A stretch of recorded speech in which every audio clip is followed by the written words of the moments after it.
All right, town business. One of my favorite people to interview, Andre Rozier. What's going on, brother? Good afternoon. How you feeling? Man, always good to see you, man. Always appreciate you talking to me, man. Oh, let's get it on. Let's do what we do All right, best. man. You got a lot of work on Saturday, man. Oh yeah, it's So tell us how many fighters you got on this card. well, we have actually four that I'm working with. The ephemeral love goes out to our Jersey family and Julian Rodriguez, who would I would call the fifth. But we have four strong. And I'm happy and proud to say that Mickey Bay will be making his long-awaited return to big-time boxing. And he jumped right in the water with a tough, young, undefeated kid.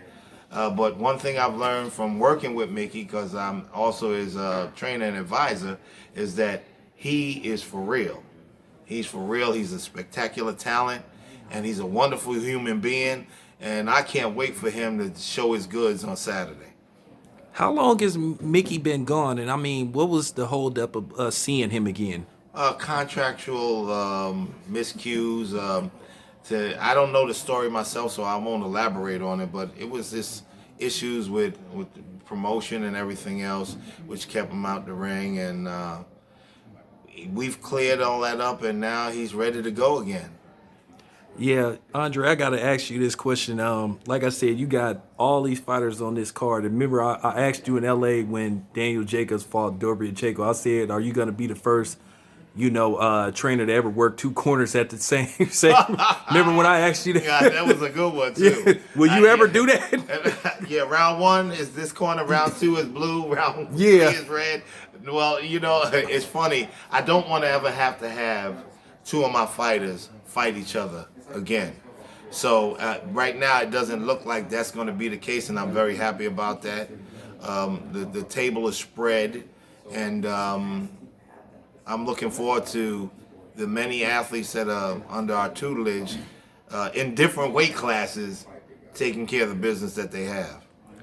So, how are you gonna remember to give all these instructions to all these different fighters? Because each fighter got different styles. I mean, you're gonna have to do a lot of different stuff. You're gonna have all these different. How you gonna remember to give?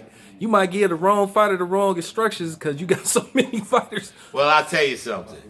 This skill was on back in the days when I had like 14 girlfriends.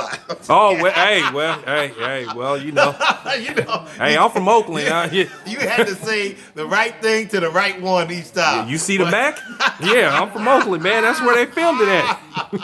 But seriously speaking, every one of these young men are in my family circle. So, of course, I know what to say to each one. And the message is usually the same, but the way the message is received is usually a bit different, but it always works. When are we going to see Derby and Chanko again? I told you flat out, I thought that he beat Triple G. Most people that saw the fight thought he easily won that fight. I did also. You're absolutely right. What is it going to take to get Triple G back in the ring? Because I know Triple G don't like giving certain fighters rematches. Well, he doesn't like to give anybody but Canelo a rematch. And I think he's still waiting on another Canelo rematch. But I think Canelo's moved on. He's not coming back to 160. Hell, he might not even come back to 68. He looked good at 175 against somebody I expected to beat him. And Kovalev. And quite honestly, what I saw, I would give him strong odds against some of the light heavyweights who are on the circuit now. Bernabe, Bivol, I could see him really putting a number on Bernabe because he comes right to you, and that's his game. He's going to sidestep him, he's going to touch him, and he's good at making you miss. Bernabe is a little mechanical, and that would really fall right into his modus operandi. So I don't know if Canelo's going to go back to 160, so that eliminates him. And you have some action, and a few guys are going up. Danny is supposed to be going up against Chavez, and a few of the other guys they're getting to that age where they don't want to put a million hours of work into getting down to a weight class that's going to have them feeling drained anyway. So you might see a lot of action going up to 68. So if Triple G really wants to lament his legacy, this last fight was a fight that many thought he lost. And me being a fan of his, and because I really do like him, I would expect for him to give Sergey a rematch. And let's put it on the table and let's put it on the line. I remember, when Triple G first surfaced around 2012, they were saying this dude was a killing machine. They were saying he was unstoppable. But then people started to notice as certain fights came his way, he wasn't willing to take those fights. He called out Andre Ward. When Andre Ward wanted to fight him, then all of a sudden he changed his mind. I know it was kind of tough trying to get that fight with Daniel Jacobs. I know that fight took a lot of time to get made. So Right. It's like I noticed Triple G will fight certain fighters, but not Right. every fighter. Well, I mean, honestly, Triple G was a very smart man with that decision about fighting Andre Ward. Nephew is a bad, bad man. He's really a bad man, and he would have truly lost that fight without saying. So that was a good decision. Even though he called it out, you can hide your tail, and then a week later, people will be like, "Oh, it's all right because he's fighting this guy." So he played that one off very well. And although, like I thought, Danny did pull the fight out, it was a close fight, and come see, come saw. But when he fought Sergey, there was nothing close about it. I don't even know how I just couldn't understand it for the life of me. But that's the fight I would like to see Triple G say, you know what, people have been talking about it, they're still talking about it.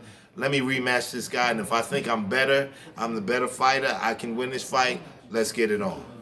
Are you guys gonna call Eddie Hearn and try to see could you set up a rematch? Because I don't see many options out there for Triple G at 160. I mean, he been running. Well, I don't want to say running. For some reason, the Chalo fight hasn't been able to get made. Boo Boo has been calling him out for the last couple of years, and Triple G has seemed to act like they don't even exist. So, what are you guys willing to do to try to get Eddie Hearn? Like, hey, let's just do it again. I mean, hey, Luis had to fight Joshua a second time, so why can't they do that for you guys? I love what you just said. I think I'm gonna have to take a sound bite and send it right to the man so he can see. Oh, This is what we're talking about. This is for real. Why is it that way and it's not the other way? Okay, I understand that Sergey, quote unquote, is not that guy, that big giant marketing machine, but he can be because he's a fantastic fighter and a wonderful individual.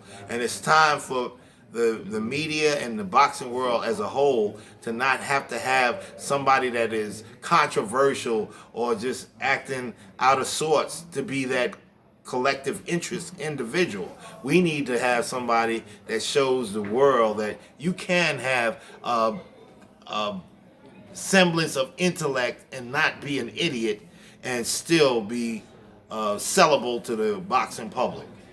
Do you think that's a problem? I don't want to go this direction, but do you think a lot of times with guys in particularly that look like me and you, they expect us to do the Floyd Mayweather thing, It's a problem because it's almost like they expect us to be clowns and charlatans and things of that nature.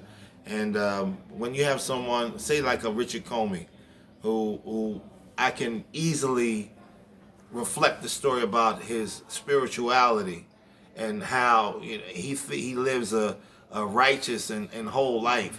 Nowadays, it's like you can't. That's not a selling point. They prefer for you to be getting in trouble, getting locked up, and everything else involved with it, and that makes it good. But that's not what makes it good. Let me hear a story about a young man that can impart his very, very positive, viable traits to the up and coming, the youth, and I'll give you a wonderful end story to that. Okay. One last question, because I know you got to get out of here. What can we expect from Richard Comey on Saturday? What type of fight are we gonna get?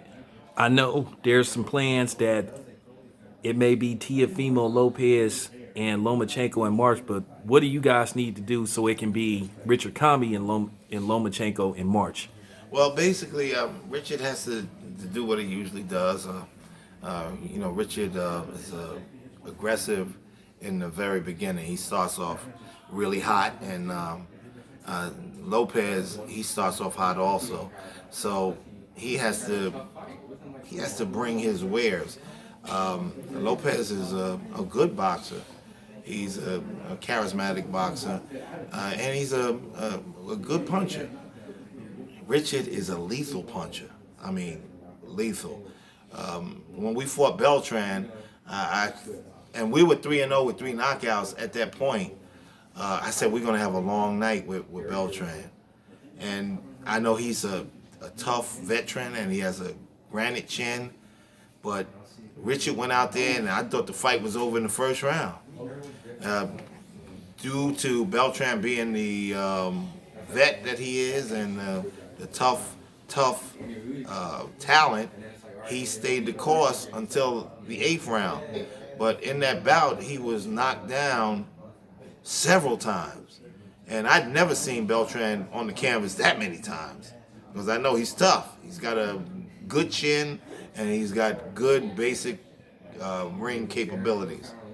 Richard took that to task and he broke him down. And he finished him off. It's hard to deal with the force that's going to be coming at Teofilo, but it should be a really good fight, and I hope that no one gets hurt first and foremost. God bless, and that they put on a fantastic show, and we'll see. All right, you guys. Andre Rozier, Town Business, we out.